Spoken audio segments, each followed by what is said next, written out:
ఆంధ్రప్రదేశ్ అసెంబ్లీలో ప్రతిపక్ష హోదా అంశంపై స్పీకర్ అయ్యన్న పాత్రుడు కీలక ప్రకటన చేశారు.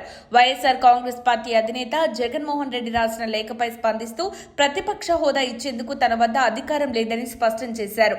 జగన్ బెదిరింపులకు దిగుతున్నారంటూ ఆరోపణలు చేసిన ఆయన హైకోర్టు స్పీకర్ కి నోటీసులు జారీ చేసిందన్న ప్రచారం అసత్యమని వెల్లడించారు. స్పీకర్ అయ్యన్న పాత్రుడు చెప్పిన వివరాల ప్రకారం జగన్ వేసిన పిటిషన్ కు హైకోర్టులో విచారణకు అర్హత ఉందా లేదా అనే అంశంపై ఇంకా స్పష్టత రాలేదని తెలిపారు. ప్రజలు జగన్ కు ప్రతిపక్ష హోదా ఇచ్చి ఉంటే అది వేరుగా ఉండేదని, కానీ ప్రజాస్వామ్య పద్ధతిలో ప్రజలిచ్చిన హోదాను తాను మంజూరు చేయలేని స్పష్టం చేశారు. అసెంబ్లీలో ప్రతిపక్ష హోదా పొందేందుకు అవసరమైన ప్రమాణాలను స్పీకర్ వివరించారు. ప్రతిపక్ష హోదా పొందే పార్టీకి అవసరమైన సంఖ్యాబలం ఉండాలని, ఆ సంఖ్య కనీసం 10% స్థానాలకు సమానం కావాలన్నారు. గతంలో ఇతర రాష్ట్రాల్లో ప్రతిపక్ష హోదా విషయంలో తీసుకున్న నిర్ణయాలను ఉదహరించి ఏపీ అసెంబ్లీలో కూడా అదే ప్రామాణికతను పాటించాల్సిన అవసరం ఉందని చెప్పారు.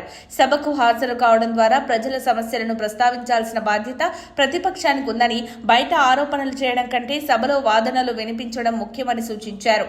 రాజ్యాంగం, కోర్టు తీర్పులు, సంప్రదాయాలను అనుసరించి మాత్రమే ప్రతిపక్ష హోదా నిర్ణయించగలవని, ఇష్టారాజ్యంగా నిర్ణయాలు తీసుకోవడం సాధ్యమయ్యే విషయం కాదని స్పష్టం చేశారు.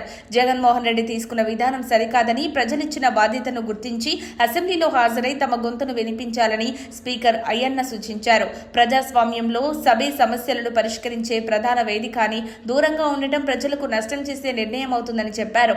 నిరాధార ఆరోపణలు, ఊహాగానాలను విస్మరించి వాస్తవాలను అంగీకరించాలని హితవు పలికారు. అసలు ప్రజలు తిరస్కరించిన హోదాను స్పీకర్ ఇచ్చే అవకాశం లేదని స్పష్టం చేస్తూ ప్రతిపక్ష హోదాపై తానిచ్చిన రూలింగ్ తుది నిర్ణయమని స్పష్టం చేశారు. మరిన్ని అప్డేట్స్ కోసం మా కాయ్ టీవీని సబ్స్క్రైబ్ చేసుకోండి. మా వీడియో కనుక మీకు నచ్చినట్లయితే లైక్ చేయండి, షేర్ చేయండి. మీ విలువైన అభిప్రాయాలను కామెంట్ బాక్స్లో తెలియజేయండి.